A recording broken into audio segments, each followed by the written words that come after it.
Abundant Water International, Hong Kong Mental Health Association, Interchange for Peace, 416 Community Center, Color of Poverty, QB 3906, March of Dime, YMCA Toronto, and their Dream Team. Before the session starts, I would like to remind you a few things. First of all, if you have any questions or comments, please type in the box below. Henry will respond to them in order that you send, and when time allows him to do so. Secondly, please make sure you remember to help us do the evaluations that will automatically pop up from your screen as soon as the webinar is done. That will help us plan for future webinar sessions. Thank you, enjoy the training, and I hope to see you all soon.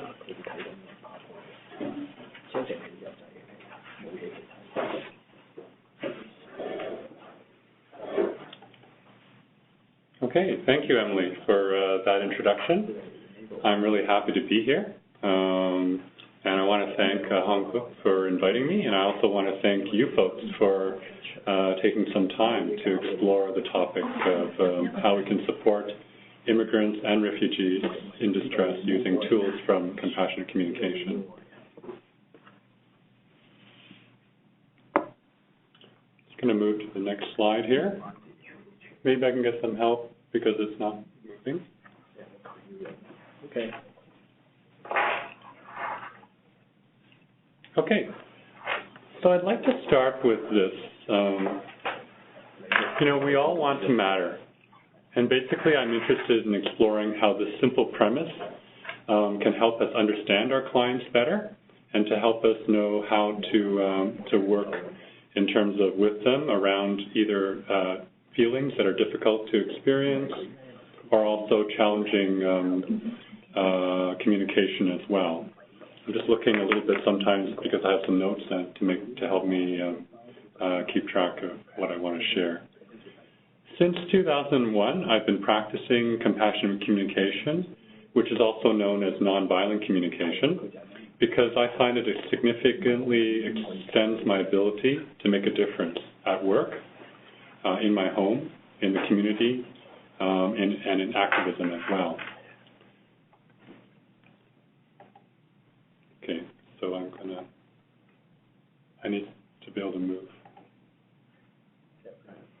So this process is something that's being used in at least 72 countries around the world, and with quite a number of applications: activism, education, counseling and therapy, corporations, healthcare, social services, lots of different things like that. And if you're interested, at the end, I have a list of some websites that you can go to find out more information, or if you want to contact me, I'd be happy to talk more about how we can use it as well. My intention for our time together is I want you to have some understanding and experience of some of my favorite parts of this process. There's a lot of different ways it can be used, and for the time that we have, I want to try and offer you some practical tools, some things that you can support your clients who are in distress. And distress doesn't necessarily mean someone's angry. It could also be someone who's upset or confused or maybe even just discouraged. So distress can cover all of those things. And I'd also like to do things in a way so that you can begin to use some of these techniques right away. You might be using them silently, you might be using them out loud, and that's your choice. But I'd like you to be able to begin to try them and see how they could work.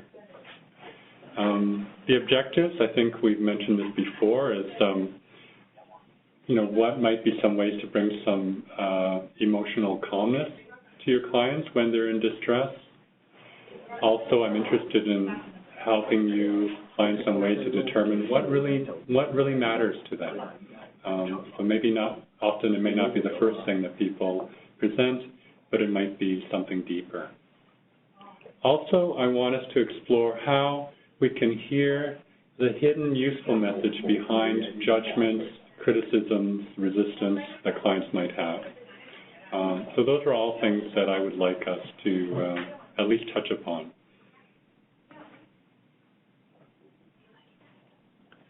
So my plan for this is to cover these 5 things. I want to start by looking at just a short story so you get a sense of how the process might look in action. I'd like to talk a little bit about what are we aiming for when we support clients using compassionate communication. What's the intention, or what are we aiming for? And then talk a little bit about core human needs and how they fit into this process. And then to finish off with talking a little bit about how. So we start with what, but then how can we work with clients' feelings, and how can we work with challenging language. So I want to keep it practical in that way.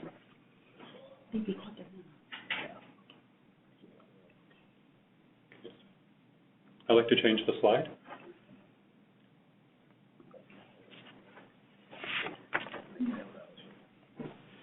And I want to say a little bit about how I'm hoping we can work together. This quote, hold on. This quote, I've learned that people will forget what you said. People may forget what you did, but the people will never forget how you make them feel. Quote by Maya Angelou. And I bring this up because I know that webinars you might be used to just kind of a presentation style, but my hope is that we're going to have this to be a little bit interactive. Of course, everything is voluntary, so I may ask you some questions, I may ask you to share, and you don't have to. You can pass if you want. But I think we'll all get more out of this time together if you experience something. You have some experience of the process in some way. So let's go with that. Checking see if there's any questions so far.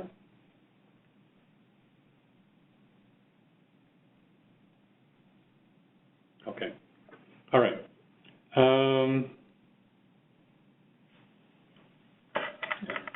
So let's start.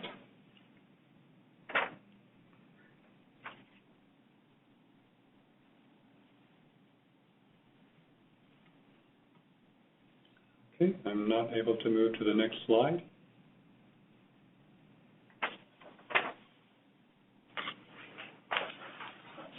Okay. So I guess something's being figured out here. And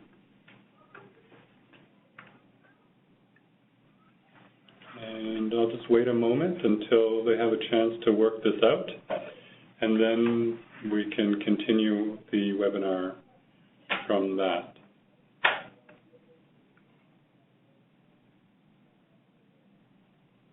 Okay, I appreciate the feedback in terms of removing the background sound. We'll try and keep it to that for now.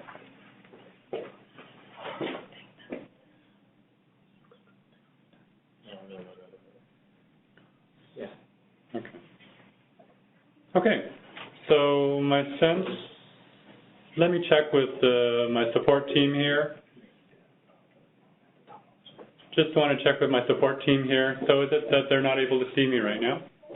Yes, and they're calling to support. Okay, all right. But they can hear me and they can see the PowerPoint? Yeah. Okay, so let's continue. So I'd like to start with this story. It's based on a true situation. However, it's condensed a little bit just for the sake of publication. It's a story actually by Marshall Rosenberg. He's actually the man who developed the compassionate communication process. He was presenting nonviolent communication at a mosque at a refugee camp in Bethlehem to a group of Muslim men. And what starts this story is that he realized that they discovered that he was an American. And so a gentleman in the audience leapt to his feet and started hollering, and other people joined him, calling him an assassin, child killer, and murderer. And he was able to remember back, just entering the camp the previous night, seeing some empty tear gas containers had been shot into the camp. And clearly on the canisters were the words "Made in the USA." So people were linking these two things together, the provision of tear gas as well as his nationality. So I'm going to enlist in Emily to read it, because I think it'll be more interesting to be able to have two voices. So Emily will be Marshall, and I'm going to play the role of the refugee man who confronts him. Thank you for that. I address the men who call me a murderer. Are you angry because you would like my government to use its resource differently? Damn right I'm angry. Do you think we need tear gas? We need sewers, not your tear gas. We need housing. We need to have our own country. So you are furious and would appreciate more support in improving your living condition, gaining political independence? Do you know what it's like to live here for 27 years the way I have with my family, children and all? Have you got the faintest idea what that's been like for us? Sounds like you are feeling very desperate, and you wonder whether I or anybody else can really understand what it's like to live under these conditions. Am I hearing you right? You want to understand. Tell me, do you have children? Do they go to school? Do they have playgrounds? My son is sick. He plays in open sewage. His classroom has no books. Have you seen a school that has no books? I hear how painful it is for you to raise your children here. You would like me to know that your one is what all parents want for their children: a good education, opportunity to play, and grow in a healthy environment. That's right, the basics, human rights. Isn't that what you Americans call it? Why don't more of you come here and see what kind of human rights you're bringing here? You would like more Americans to be aware of the morbidity of suffering here and to look more deeply at the consequences of our political action. Our dialogue continued with his expressing his pain for nearly 20 more minutes. I listened for the feelings and needs behind each statement. I didn't agree or disagree. I received his words not as an attack, but as a gift from a fellow human willing to share his soul and deep vulnerabilities with me. Once the gentleman felt understood, he was able to hear me as I explained my purpose for being at the camp. An hour later, the same man who called me a murderer was inviting me to his home for Ramadan dinner. So that's a short excerpt from this story. And I'd like to start by, if possible, I'd like to hear from at least two of you. What do you notice or what do you take away from that excerpt? Just be interested to hear. It can be anything. I'm not looking for a particular thing. What did you notice about the interaction? What did you notice about how Marshall received the accusations that were thrown at him?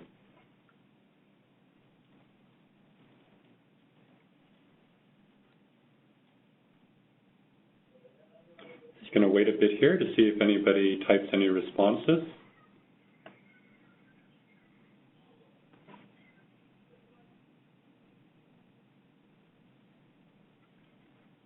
Okay, so here's a couple of things. One person is responding, noticing that there's lots of restating of the person's feelings and seeking clarification, so checking to see what had been heard.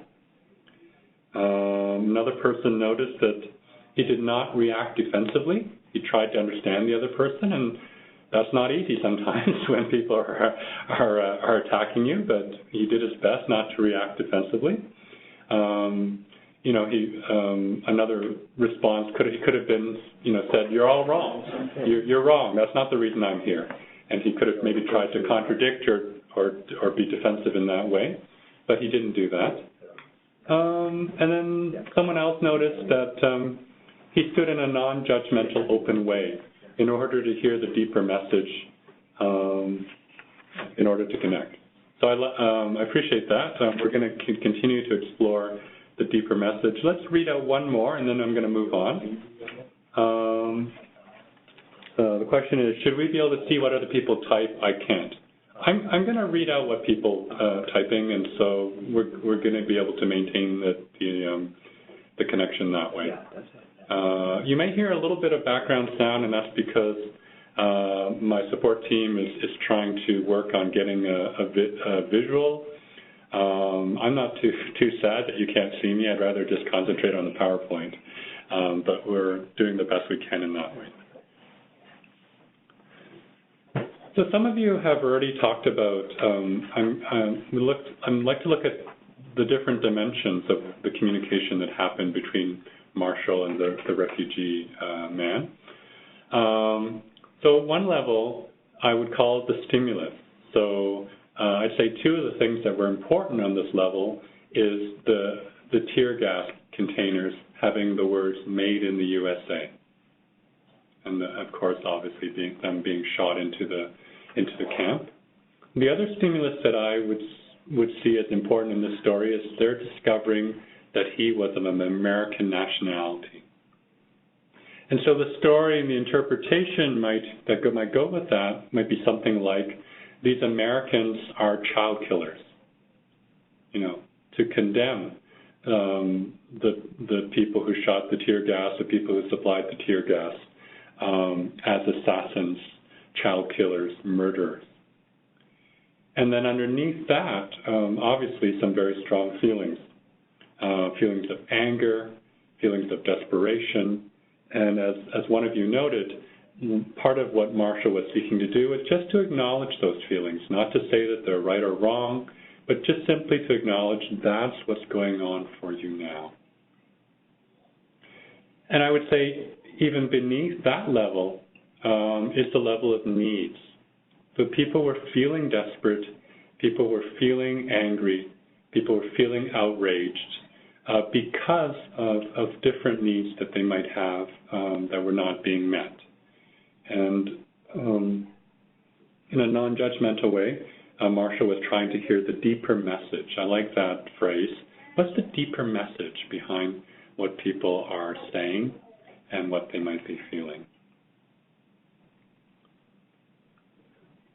So I'd like to highlight two things that I see are necessary to be able to engage with people in this way, to bring some calm. It's a dramatic example where someone starts by accusing you of being a murderer and a child killer, and it ends up with them inviting you to Ramadan dinner at where they live. But for me, that would start with a sense of intention. What are we aiming for? And I would say that what Marshall was trying to do in this case was just to build a certain quality of relationship where the client has a sense that they're cared for and that what's going on for them matters. It's very simple, and yet it can be quite connecting. And when people experience this quality of relationship, they become calmer because there's been some acknowledgement. And also by guessing, it's a question form. Marshall is not analyzing, he's guessing. He's offering to support everybody involved to be more clear about what they need. And when people are calmer and are more clear about what they need, then they're more likely to have space to take in new ideas or possibilities. So one of the phrases that I learned from compassionate communication that I found really useful is the phrase empathy before education. So you notice he didn't start right off by saying, no, you're wrong. I'm not a child killer. I'm here to help you. I'm here for this reason. He didn't contradict them. He started by offering some empathy. And it was only way later when he had a sense that people had some space inside, then he offered some education about what he was there for. So related to this deeper message, we're going to come back to this quite a bit, is something around the core human needs that we share. A definition that I find really useful for what needs are is that needs are the resources necessary for our well-being. So like a plant seeking light, we're always moving towards well-being. We're always moving towards meeting needs. Needs are our core motivators. And when we can acknowledge someone's needs, our client's needs, for example, or our own for that matter, that can be a very powerful way of communicating that they matter, or of communicating that we matter. So here's some of the needs that we share, and I'm going to just take a little bit of time for you to invite you to just kind of scan this and to look at this. For me, needs are general.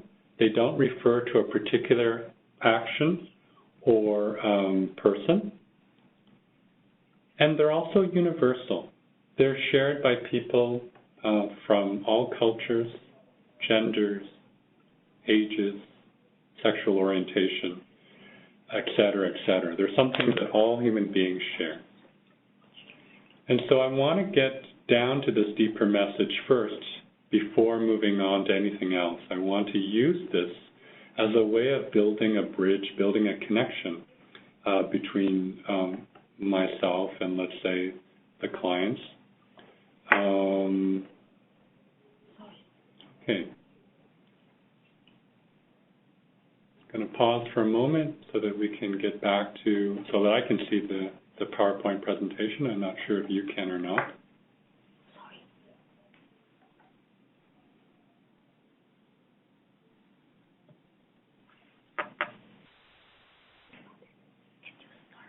Can you see? Yes, I can see myself. Not the PowerPoint? The PowerPoint. I can see the PowerPoint as well.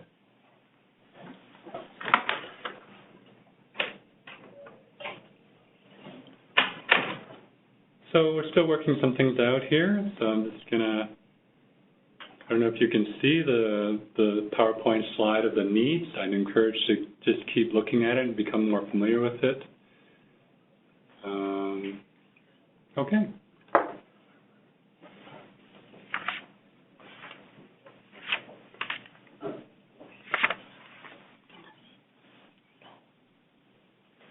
So,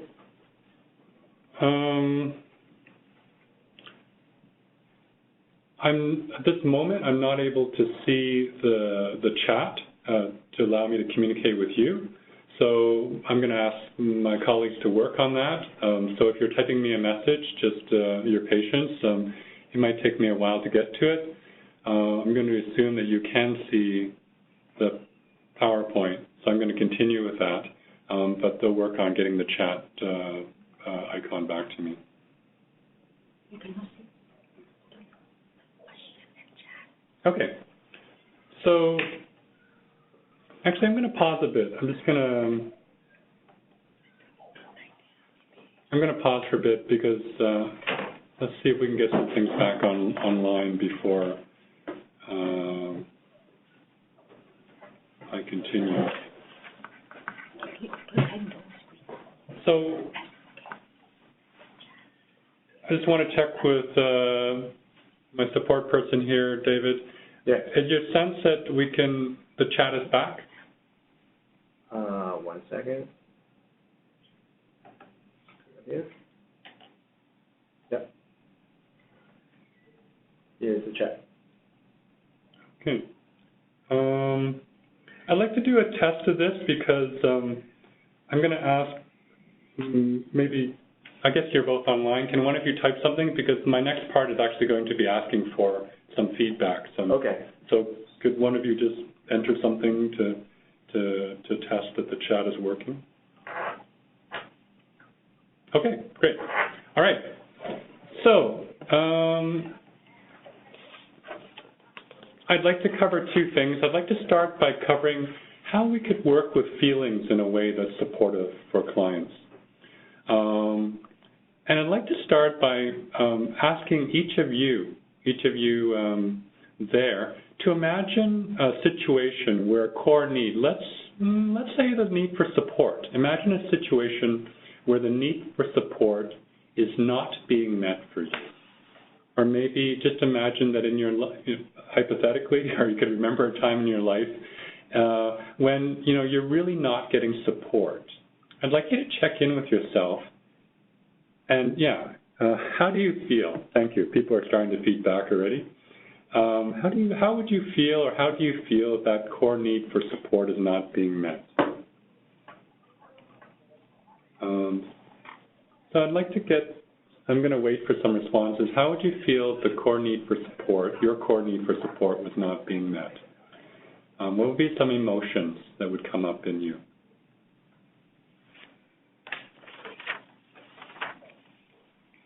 I'd love to hear from a number of people. And I'm going to share these without sharing your names, so it's kind of a scan. Oh, can't click further up. So maybe I could ask for some help with going back up, but alone, misunderstood, unhappy, not important, I'd like frustrated, helpless. I regret, I missed, there was a few that came up earlier, but I'm not able to, undervalued, I'm not able to get back to those. But let's continue. Any others? Any other emotions or even body sensations you might have?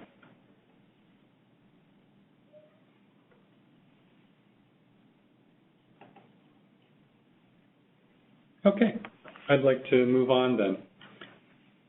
Weighed down, thank you. Okay, I'd like to move on to the same need, the need for support. I'd like you to imagine a situation in your life where that core need for support has really been met for you. How would you feel? That you're surrounded by support. You just got lots of support. I'm going to allow you to take a few moments to check in. What emotions would you feel? I'm going to share one more, just for the need not being met. One person shared tense. So what would be some emotions? Okay, a sense of feeling satisfied, valued. I'm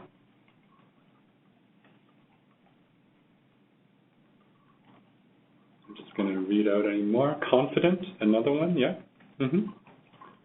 And of course, we're all different. So the need for having the need for support met can actually generate different feelings. For some person, someone here, I read happy. Another person, confident. Okay, thank you for this. I'm really enjoying that we are having some interaction, and I really appreciate it. Move to the next slide. I need some help moving to the next slide. Okay, so for me, this is a really useful understanding. Is that what is the purpose of feelings? We all have feelings as human beings, but for me, it's been really useful to understand that the purpose of feelings is that it's our body's way of letting us know that something important is either being met or not met. When we have unmet needs, our body naturally generates feelings that are unpleasant to experience. We might be feeling scared, angry, lost, surprised, anguished, nervous, jealous, different feelings that are not, generally not pleasant to experience. And this is a wonderful mechanism. This is our body's way of letting us know that something important, some unmet need is existing, even if we don't know what it is. And similarly, when you were checking in around the need for support being met, you talked about things like happy, confident, satisfied. And those pleasant feelings are our body's way of letting us know that something important is being satisfied, something is being met. So, is it a metaphor or an analogy? But I liken feelings to being like smoke. They give us some, when you see smoke, it gives you some sense that somewhere there's a fire. And so I would say that the needs are the fire in our clients, and the feelings are the smoke. And what I'm interested in is how we can use this to build this quality of relationship where our clients have a sense that they're cared about. And I'd say the way that I would probably start would be to acknowledge the need behind the feeling. So in compassionate communication, for learning purposes, we might have a phrase such as, are you feeling discouraged because you need support? Are you feeling angry because trust is important to you? Or sometimes for cultural reasons, or maybe in a workplace setting where you're not comfortable touching upon the emotion, or you think that will not work for the client, you could just silently sense the emotion and guess the need. So you might silently sense that your client is discouraged, but you could just say, is it support that matters to you instead? So we're using the question format because we want to convey to our clients that we're not analyzing them, we're not judging or saying, I know you, I know what you need. We're checking, we're saying, is this what matters to you? And we also ask a closed question. I know some of you have probably learned about the value of asking open questions and have been warned away from a leading question. And here, the purpose of the closed question, we're offering them something. Are you feeling angry? Is it because trust is important? Because we're lending them our skill to bring them down from the story. The story might be, all Americans are child killers. Americans are murderers. And we want to bring that down to the level of feelings and needs. So you could ask an open question, but if they go back to the story, if they go back to the judgment, I would say, help them by bringing them back down to the level of the deeper message. Okay. So I'd like to now, I'm going to pause here for a moment. You can always type in your questions, but I'm just going to pause and just want to hear if people have any questions or comments at this time before we move on to the other thing I'd like us to cover in terms of working with challenging language.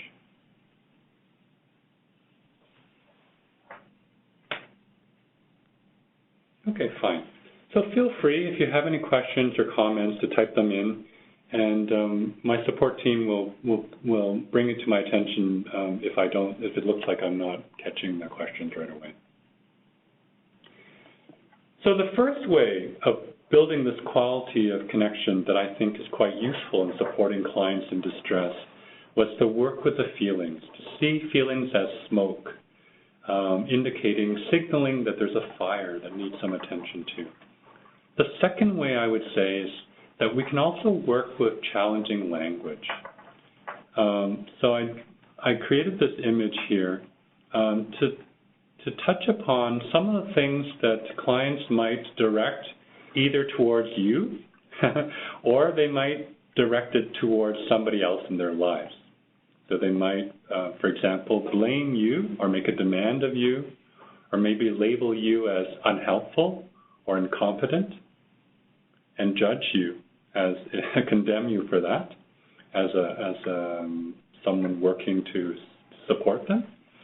They might also direct some of this challenging language towards somebody else in their life, maybe someone they're trying to get some support from, maybe someone in their family, etc. And each of these things is a tragic expression of some deeper message. So I'm going to go into them in a little bit of detail here. So we're going to start with condemning, moralistic judgment. So here the focus is on condemning the person and not necessarily the action. If you don't give me what the benefit that I think I deserve, then you're a horrible worker. and I would condemn you for that, for example. Imposing a moralistic judgment, so similar to condemning, thinking strongly of what people should be doing or ought to be doing, and if they don't do that, then there's something wrong with them. Labels, we might label someone as a murderer, a child killer. We might label someone as unhelpful, ungrateful. Lots of different ways that we might label people. Blaming, focusing on whose fault it is, and maybe seeking to punish those who are at fault. Making demands, asking someone to do something with an open or a hidden threat behind the demand. And lastly, no choice, thinking that either I have no choice, I had no choice, I had to hit him, or, perhaps in some way denying responsibility for our actions. So these are, I'm bringing these up as ways that, okay, so someone's lost audio, just want to acknowledge that. We'll work on that, and hopefully that's not the case for the rest of you.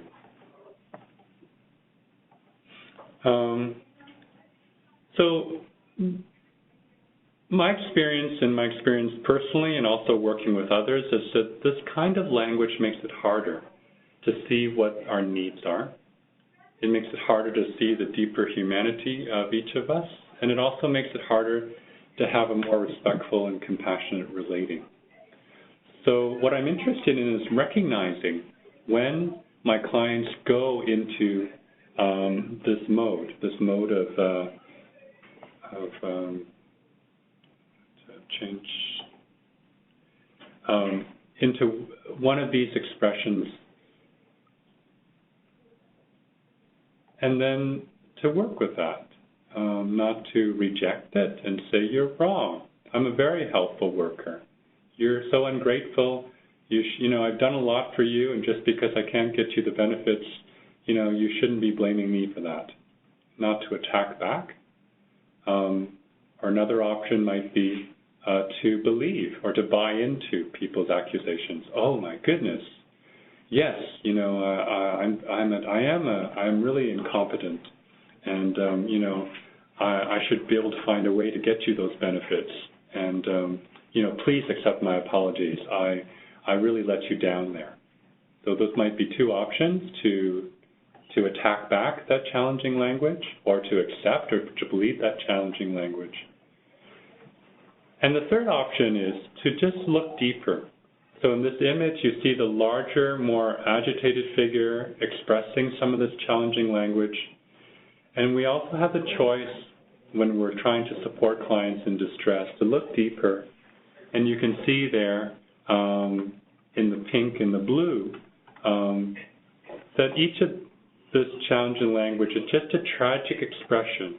Someone's saying, the deeper message is they're saying, please, I need support. Please, I need understanding. Please, I need connection. And so that each of these could be an expression of something, a deeper message, something more fundamental. I'm offering that each of these is really just a tragic expression of one of the basic needs that we share, or maybe more than one.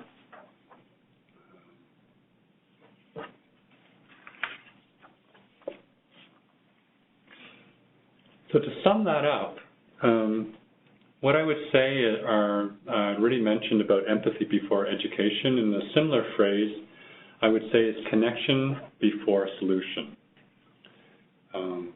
And this may not take very long. This may take a simple acknowledgement. Wow, you look really upset. I'm wondering if that's because you're really wanting more of a sense of community. And it may take longer. So I'm going to use a story to illustrate how this might work in a more an ongoing exchange. It's a story between a nurse who's supporting a wife who's in distress, and the wife is in distress because her husband has just been diagnosed with an advanced state of lung cancer. I'm just going to pause to take a drink of water because I've been talking for quite a bit.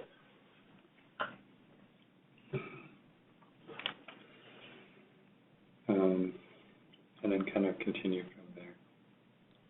Actually, you know what? I also want to pause and just see if people have any questions or comments related to the second section, where I've talked about working with communication that's challenging. This story that we're going to read, this dialogue, will demonstrate that a little bit more. But just do people have any questions for clarification or anything like that before I go on?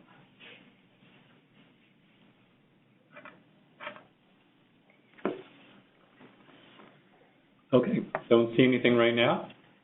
So once again, this is a dialogue that's based on a true story, but it has been edited and condensed a little bit because just for publication purposes. And this is set. The scene is set here at the home of the couple, and there's a visiting nurse. And this is really perhaps the last opportunity for them to connect before being admitted to the hospital. So the wife starts the conversation by complaining about a physical therapist, and I've just enlisted some people here to help with reading out the dialogue. Okay, she's a bad therapist. Are you feeling annoyed and wanted to see a different quality of hair? She doesn't do anything. She made him stop walking when his pulse got high. Is it because you want your husband to get better, that you're scared if physical therapist doesn't push him, he won't get stronger? Yes, I'm so scared. Are you scared of losing him? Yes, you're right. We've been together for so long. Are you worrying about how you feel if he dies? I just can't imagine how I'm going to live without him. He's always been there for me, always. So you're sad when you're thinking of living without him? There is no one else beside him. He's all I have, you know. And my daughter won't even talk to me. It sounds like you think of your daughter. You feel frustrated because you wish you had a different relationship with her. You know, I really wish I did. But she is such a selfish person. I don't know why I even bother having kids. A lot of good it does to me. Sounds like you might be somewhat angry, disappointed, because you want more support from the family during your husband's illness. Yes. He's so sick. I don't know how I'm going to get through this alone. I haven't anyone, not even to talk to, except with you here now. Even he won't talk about it. Look at him. He doesn't say anything. Are you sad, wishing the two of you could support each other and feeling more connected? Yes. Talk to him, please. Talk to him the way you talk to me. Or you wanted him to listen it to in a way that helped him express his feelings inside? Yes. That's exactly it. Exactly what I want. I want him to feel comfortable talking. And I really want to know what he is feeling right now. So How do you feel when you hear your wife have said? I really love her. Are you glad to have an opportunity to talk to her about this with her? Yes, we need to talk about it.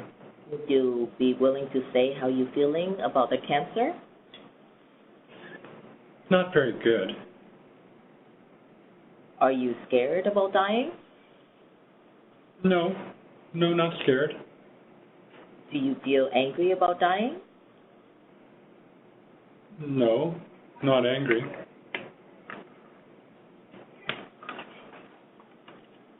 Well, now I'm puzzled about what you might be feeling and wondering if you can tell me. Well, I'm thinking how she'll do without me. Oh, are you worried she might not be able to handle her life without you? Yes, worried she'll miss me. Do you want to hear what your wife feels when you say that? Yes. So here the wife joins the conversation and the couple begins to be able to share more.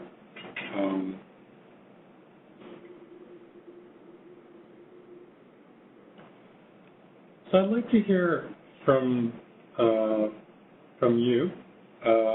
What do you notice about this dialogue? What does the nurse respond to? What does the nurse not respond to? How might this connect to feelings, challenging language, needs?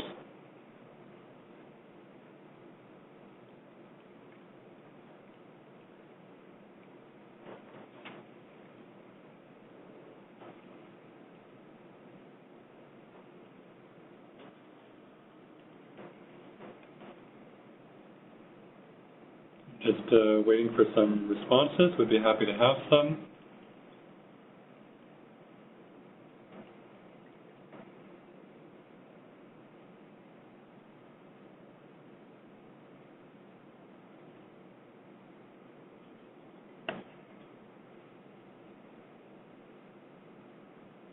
Okay, well, while I'm waiting for some responses to come in, I'll mention a couple of things that I take away from the dialogue.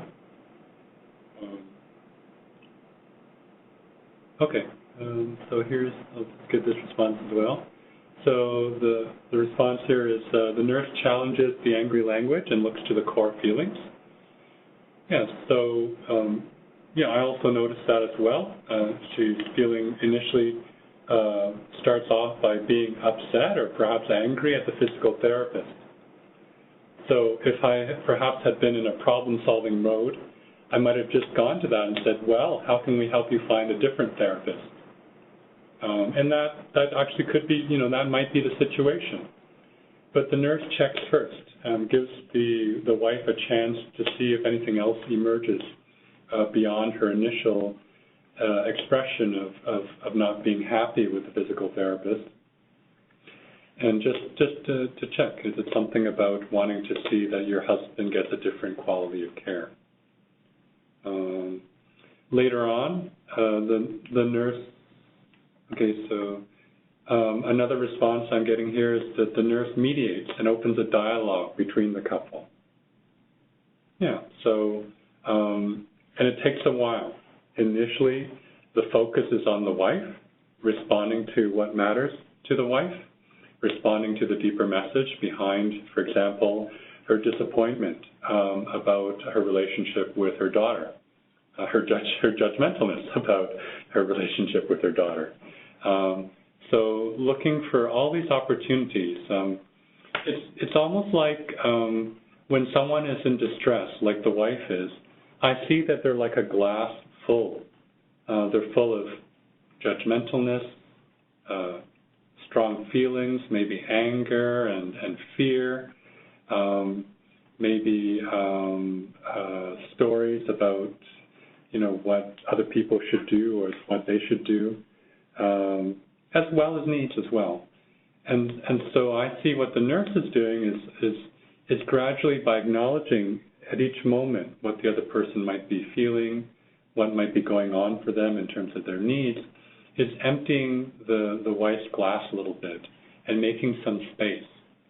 And then later on, the wife is able to articulate, talk to him the way you're talking to me. She makes a request. She becomes more clear that connection is what matters to her at a more deeper level, and that's what she'd like to see happen.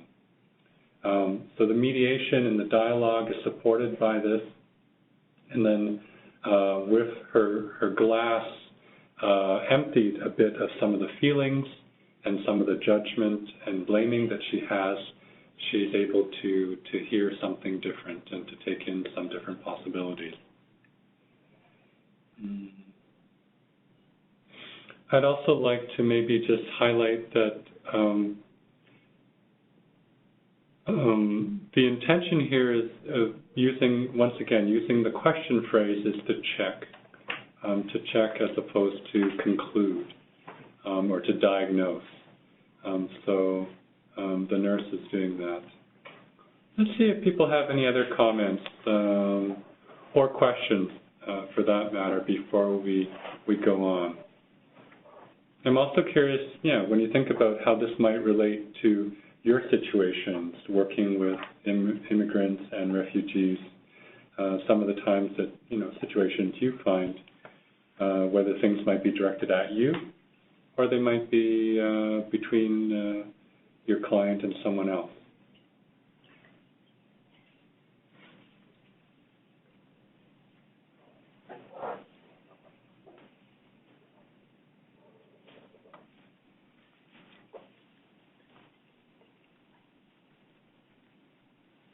Okay, well, if there's anything you want to share, happy to hear it. I'm going to do a little bit of a practice. I'd like to do a little bit of a practice together, and I'm going to invite you to respond.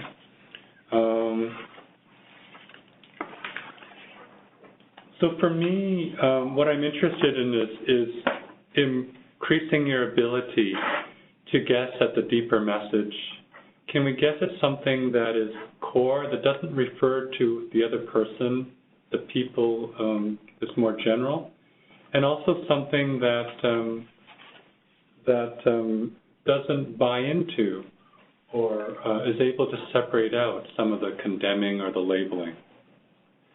So I'm going to offer you some hypothetical statements by a client, and I'd like to invite you to, I'm going to go back to this sheet, and to take a look at this sheet when you hear these statements, and I'd like you to make a guess. Just as if you were receiving this client and they were communicating to you in this way, I'd like you to make a guess. You could just type in the word, the need, or you might say, are you needing, or is it blank that's important to you? Anything like that, but just something really simple. So here's the first phrase. The client is saying to you, it was a big mistake to come to Canada. I have no work, and unlike back home, there's no one here to help me. It was a big mistake to come to Canada.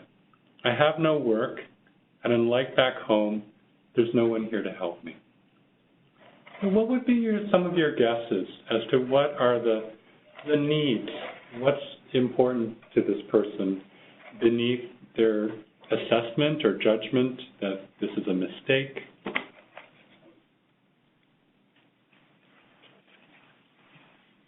Okay, so one person's guessing interdependence. What else? The beauty of this process is, unlike a math problem, there's no one right answer. A celebration of life, integrity, financial stability.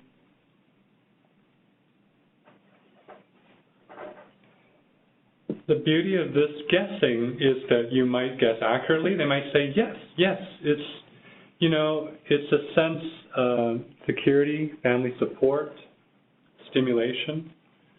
These are some other guesses that are coming in. And they might say, yes, it's, for example, they might say, yes, it's family support, I really miss that here. So you might guess accurately, and that helps them connect to that. But let's say you guessed incorrectly. Let's say you guessed, is it reassurance? And they might say something like, no, it's not reassurance. It's just, back home there was a lot of support. There was a lot of people I could count on. And so by guessing incorrectly, you're still offering your client an opportunity to check in to see what might matter to them. Okay, let's try another one. Another one, sorry, just wanted to read one more response, that this person's need was wanting things to meet their expectation, that, disappointed that the things could not meet their expectation. Okay, my children are like strangers to me. Do you have any idea how painful it is to see them reject my culture? My children are like strangers to me. Do you have any idea how painful it is to see them reject my culture? So take a look at the sheet, and what might be some guesses that you have around behind the statement? What is it that really matters to them behind their characterizing his children as like strangers?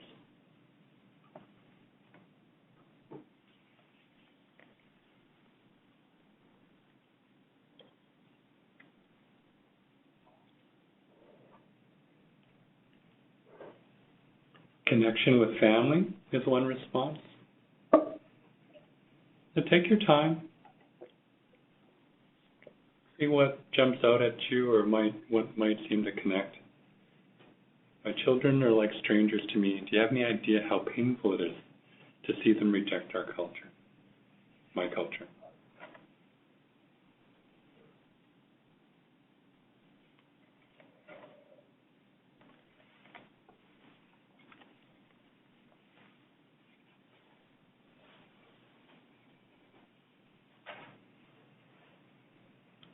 So one guess is connection with family.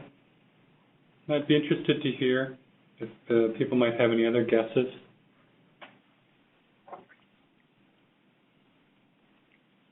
Integrity, authenticity, respect for culture.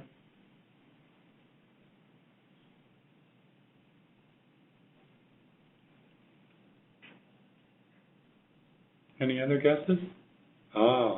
Okay. So something about different values are kind of underneath that pain. So maybe wanting to have some harmony amongst values and also harmony within the family. That's an interesting one as well. So harmony could be around values, and it could also be harmony within the family. Okay, I'm going to do one more. I feel so guilty about not being able to bring my sister along when we escaped. I wish I could find a way to live with that. I feel so guilty about not being able to bring my sister along when we escaped. I wish I could find a way to live with that.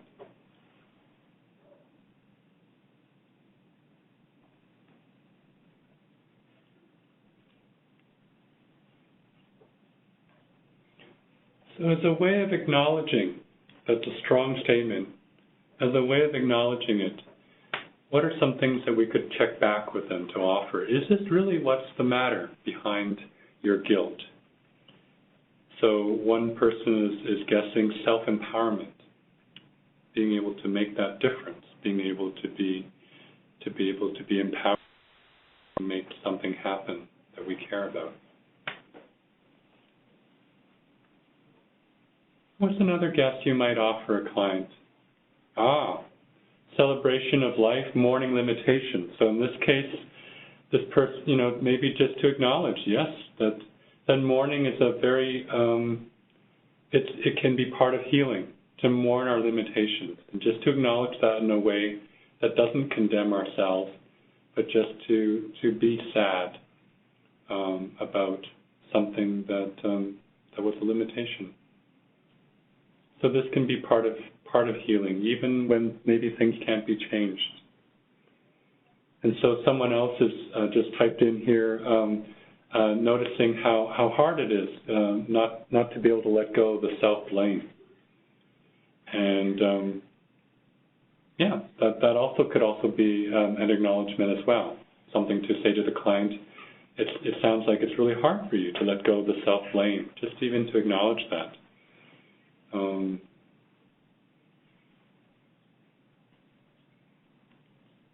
One or two more things. I'm really enjoying what you folks are sharing. Yeah, and so someone else is just noticing how that this could be an example of survivor's guilt. And with that guilt, which is of course very genuine and very heartfelt, I'd like to say that one of the ways that you could support someone in this distress, and you don't have to be a counselor, you know, they may have initially come to you around employment or something else. It doesn't necessarily have to be a counseling session, but just to acknowledge, it might be to acknowledge that what the person is struggling here with is their limitations. It might have been struggling around effectiveness. It might have been struggling around inclusion. It might be support. Someone just typed in, can we have, maybe we could check to see if it's support, and then if it is, maybe look to support our client, to help our client identify maybe there are other ways to provide support for the sister or sister-in-law. So yeah, so we would start by acknowledging, getting more clear about what matters to them, and then let's see now, connection before solution. So then, at a certain point, when it seems to fit, you could say, hey, do you want to look at maybe what are some ways that you could provide support for your sister, even though you're not in the same place, for example. Yeah. Okay, so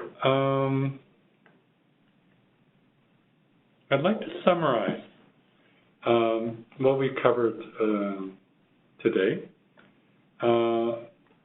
In terms of supporting people who are in distress, whether they're angry, whether they're feeling guilty, whether they're sad, the first is, what are we aiming for? I'd like us to start by knowing that what we might be choosing to aim for is a certain quality of relationship where the client has a sense that they're cared about and that what's going on for them matters. And secondly, I would offer that there are two ways that we can give them this sense. We can give them the sense that we care, and we can give them the sense that what's going on for them matters. We could begin just by acknowledging feelings, or maybe even guessing feelings, and knowing that feelings are like smoke, signaling that there's a fire, a met or unmet need beneath, giving rise to the feelings. So we can begin to acknowledge that. And we can also acknowledge challenging language. We can use that as a window into what's really the matter behind behind what's going on, what might be their core feelings. So these are two ways that we can begin to support people who are in distress. Two ways that we can understand what people might be needing, and two ways to make some space so that if you are in a position where you want to offer some advice, you want to offer something, that they can have some more room for being able to take that in.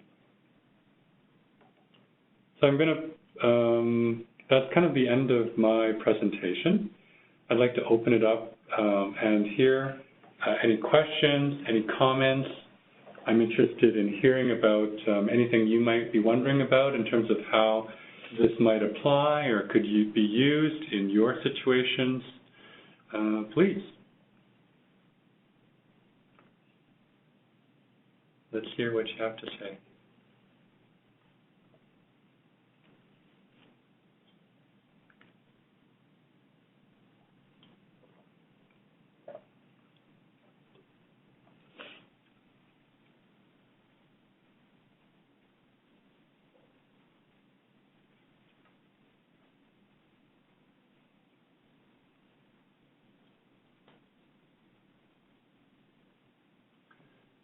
And while you're thinking, I'd like to take the opportunity to ask you a question. You know, from what you've experienced and what you've heard today, what are some ways that you could see this being used for your work? What are some situations, or what are some ways that you could see this being applied for your work with immigrants or refugees?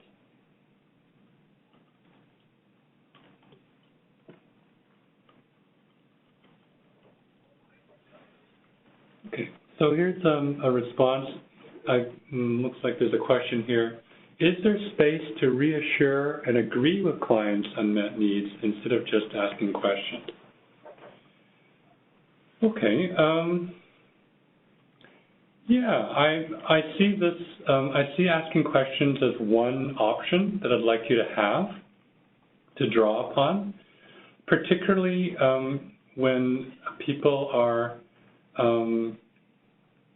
focused on judging and blaming, or maybe there's a long story involved. Questions can be an opportunity to bring the attention and the awareness down to the deeper message. Agreeing with clients, that's something that can provide some empathy and to provide some reassurance and calming.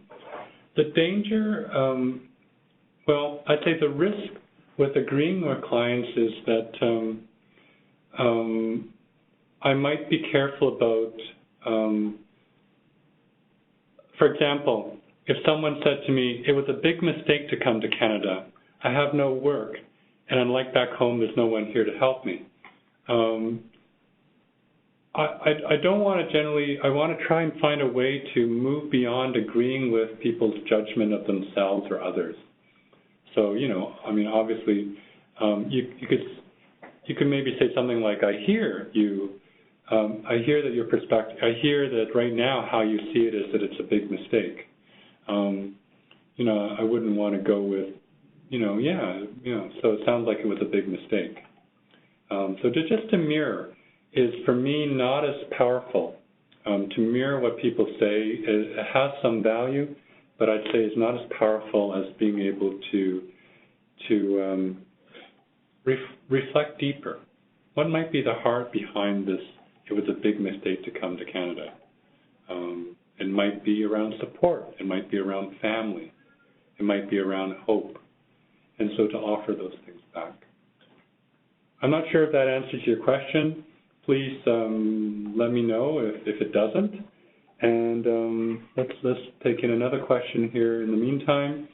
How would you explain to an interpreter what compassionate communication is when you have a minute or two to brief them before the client comes in? Wow, I like that question.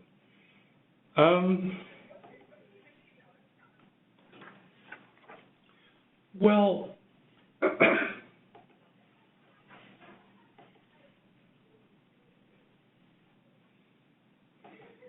I'm guessing you're asking that question because sometimes you're trusting the interpreter, not necessarily to reflect verbatim or, word for word everything you say.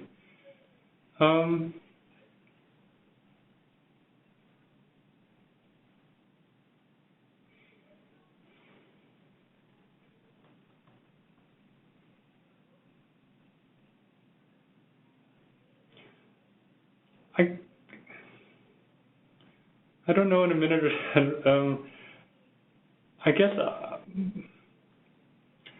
my interest would be, if I was in your position, I'd be interested in hearing what's coming back. So I might offer, so let's say I might offer something. So let's say the message is, my children are like strangers to me. Do you have any idea how painful it is to see them reject my culture? And I might offer back, is it a sense of family that's important to you? And trust that the interpreter might say that or communicate that. And I'd be interested in just hearing back what the interpreter says the client's response is, to get a sense of whether we're getting to the heart of it. I mean, if I had to say to anyone what I'm trying to do, whether it's an interpreter or someone else, is I'm going to say that, I'd like you to help me communicate to this client. I'm going to do my best to try and understand the heart of what they're saying, the essence of what they're saying, to understand what really matters to them. And so I'm going to make some guesses. And I'd like if you could just help me make those guesses to see if I'm understanding your client. Because I think understanding your client will help me be able to assist them better. So maybe something like that. Okay, sorry, I'm just gonna, I'm not able to scroll up, so, okay. So someone has written back saying that's so helpful, thank you. You're welcome. Let's hear from some others. I'm really enjoying this, and either some questions about how you would use some of what has been presented, I love that, or some sharings about how you could, see this applying in your situation, or maybe even how you have been using something like this and how it has been beneficial. Because what I'm offering is I think some things that people are doing already. Happy to hear any of those things.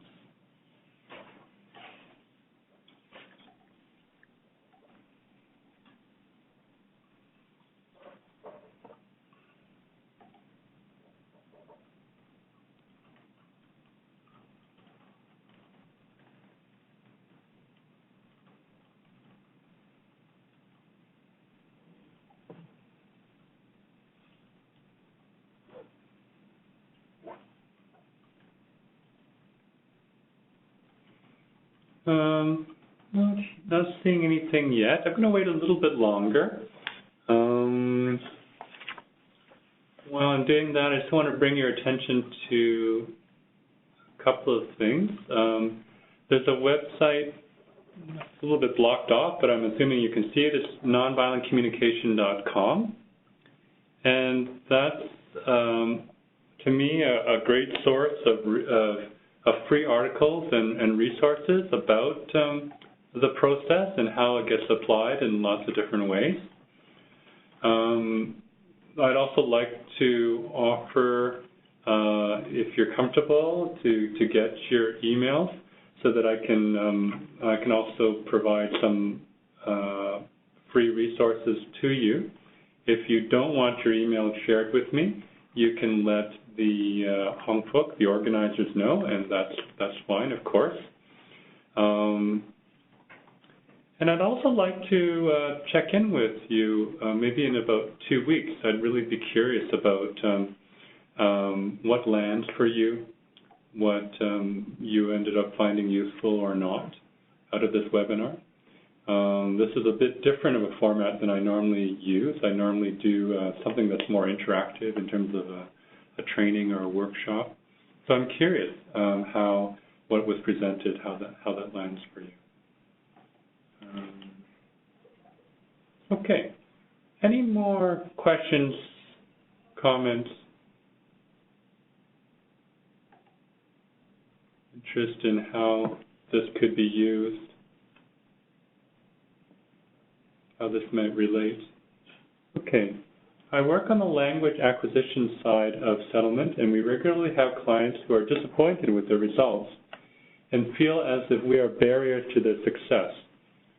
We provide alternatives, but how do we help when they feel so disappointed? Okay. So I imagine that could be hard to receive. So maybe the first thing is, as a worker, as you, I might start by acknowledging what comes up in me hearing that clients are disappointed. And so I might just start by acknowledging, my feelings. I might be feeling disappointed. I might be feeling worried. I might be feeling sad about that. And I might be feeling those things. I would check in, obviously whatever it is for you it is for you, but I might be feeling sad because I want to be effective. or I want to support people in their success. So I might just start by just doing a short acknowledgement of myself. When I'm getting some communication from my client, if it's affecting me in a way that that might be distracting, I might just start with that. And then when I'm ready, I would put that attention on the client. I might acknowledge either. I might guess a feeling. I might start by guessing or acknowledging. So it sounds like you're quite disappointed with what has happened. You're quite disappointed with your results. And maybe if there's someone who I sense somehow that's saying a feeling or guessing a feeling or about them or naming a feeling in front of them might be too personal in some way, or they're not comfortable, I might just go straight to the need. So I'm wondering, when you get these results, is it something that you weren't expecting? And were you hoping for more success? Were you hoping for more competence? And you use your own language. I mean, instead of saying competence, you might say, were you hoping to be able to, to make more progress than you've been able to do? Were you hoping to be able to say more? Were you hoping to be able to communicate more, have more language for getting a job? So you can adapt some of these words into the subculture of who you're dealing with. So I'd be interested in getting more clear and helping my clients get more clear. Why are they disappointed? Is it competence? Is it progress? Is it independence? Is it, what is it about that leads them to feel so disappointed, or maybe for them to judge you as a barrier to their success? And when we've been able to get more clear about that and to acknowledge that, then I would look to see, might be there's some ways to meet that now. So maybe it's success, maybe it's competence, maybe having finished the program, they're still not as confident or successful as they'd like. Are there other ways? What might be some ways that I can support you to meet that need? You might be surprised. Sometimes you think it's really obvious. Well, they're disappointed with their results. Everybody comes here because they want success, so it's success. But I would say check. Take a little bit of time to check with them to see what might be the underlying need. And it might not be success. It might be respect. It might be self-empowerment. It might be something else. So before you go to solution, start with the connection. That's my answer. So happy to hear how that lands for you. And also, okay, thanks. And happy to hear anything else. Any other questions? Any other situations that you'd be curious to see how these tools could be used?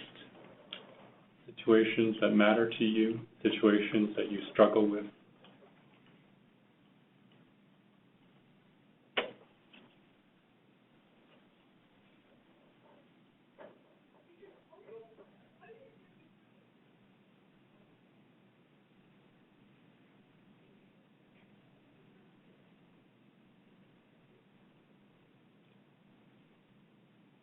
Okay.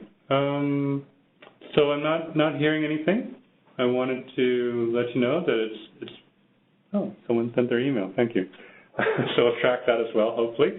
But yeah, so if I don't hear from you, if you don't opt out, I just would appreciate getting your emails for two reasons. One is to offer you some free articles and resources about how the process can work.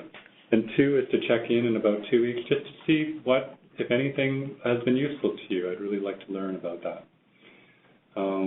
want to thank you for your attention and to wish you well as you continue to do the valuable work that you do with immigrants and refugees.